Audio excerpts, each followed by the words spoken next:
Hello and welcome to this new tutorial. In today's tutorial, we shall talk about the concept of absolute sovereignty in international relations. Well, absolute sovereignty is a pivotal concept in international relations, signifying that the state holds ultimate authority and independence within its border. It represents the exclusive power of a state to legislate, enforce laws, and govern without external interference. This principle, integral to the modern state system, originated from the Treaty of Westphalia in 1648, which ended the 30 Years' War and established a norm of a territorial sovereignty. Well, the concept of absolute sovereignty in international relations is a very important today. In fact, all the discussion, all the politics, or all the international relation politics is always around that major important concept called sovereignty. If one nation is collaborating with another nation, or if one nation is scared of another nation, the fear is obvious because that nation doesn't want to lose its sovereignty. So therefore, this sovereignty is represented by that exclusive power of the state, which state has to make its own laws, legislation, to bring in whatever new laws they want to have it, or to amend any sort of a laws, and govern itself without any external interference. And every nation in this world, those who are sovereign nation, in fact most of the countries are sovereign nation, has their own rights, has their own power to bring in any sort of a legislation, to enforce any sort of a laws within their sovereign territory and govern themselves without any external interference. So therefore, in modern time, when we talk about the sovereignty, the principle that is a sovereignty is integral part of the modern state system. And these originated from the Treaty of Westphalia, which was signed way back in 1648, which eventually ended the 30 years of war and eventually established the norms of territorial sovereignty. That means territorial sovereignty of a nation, of a state, is very important. And even today in contemporary international political system, all the nations are defending their territory, defending their sovereignty from any external interference. And if external interference happens and that external interference is not challenged by that particular state, then obviously that state will lose its own sovereignty. That means the state will lose that power to have their own system, to have their own laws, to have their own institution, to legislate the state, enforce the law, or even the right to govern themselves. So therefore, absolute sovereignty is a pivotal concept in international relations, and no nation in the world will compromise on their sovereignty. Therefore, under absolute sovereignty, a state has complete control over its internal affairs, including political governance, economic policies, and legal system. For instance, the United States exercises its sovereignty through a federal system of government, determining its domestic policies on issues such as taxation, healthcare, and law enforcement without external mandate. Similarly, Switzerland maintains neutrality in international conflict, a choice protected by its own sovereignty. So these are the examples just to list out, and these are not just two examples. As I said, all the nations today are sovereign state. They have their own sovereignty, and therefore that absolute sovereignty of the state enables state to have a complete control of their own internal affairs. Even in our country, in India, if you see, we make our own laws, we have our own internal system, which is political in nature. Obviously, you have your own economic policies, we have our own legal system, and there is no interference coming from a third country or an external power, right? So therefore, like United States of America, India too have a federal system, right? And within our federal system, whatever issues we have in domestic politics, those issues have been handled systematically by our own system, right? We have our own taxation, we have our own health system, we have our own executive arms in order to enforce the laws which we have, and therefore we don't need anybody else to dictate the term with regard to our own system. So therefore, every country in the world will always wants to have that absolute sovereignty without any external interference in the system.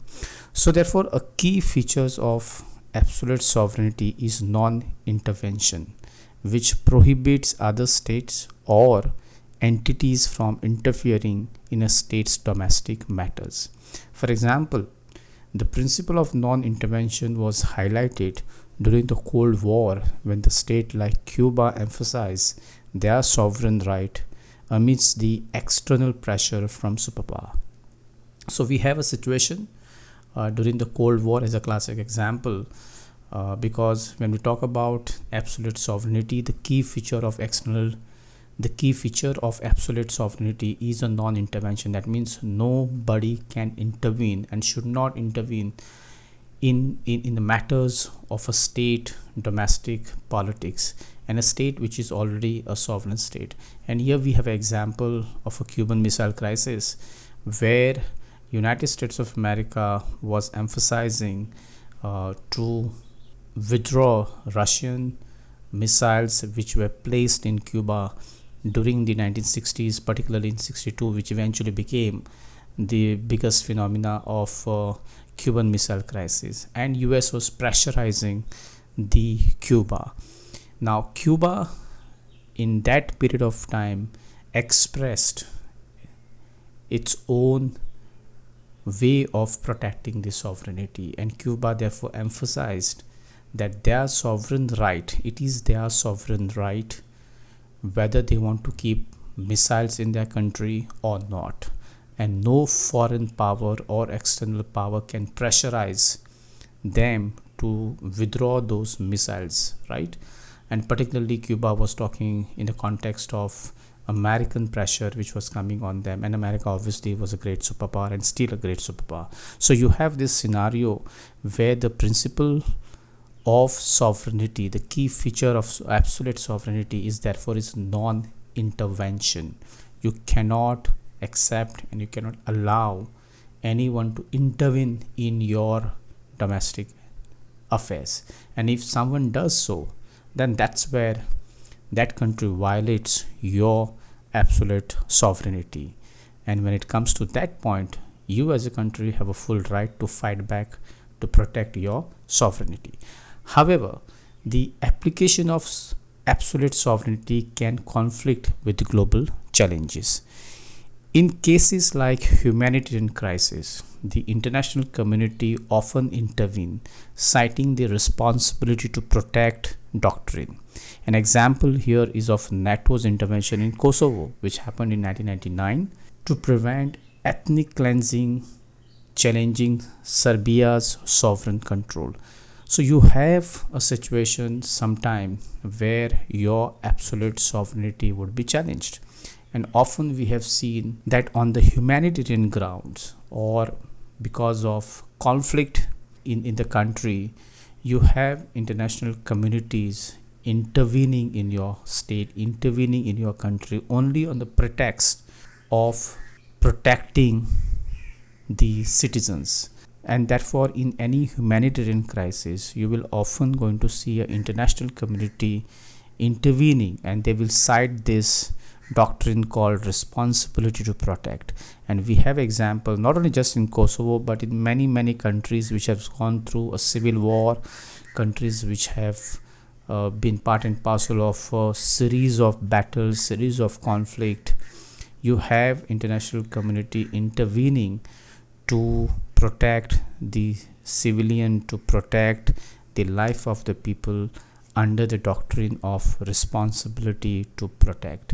And 1999 was one such example where international community under the NATO, they intervene in Serbia to protect the civilian, to protect the human life over there from getting killed or from getting wiped out in the process of civil war which we saw in this Kosovo and Serbia region.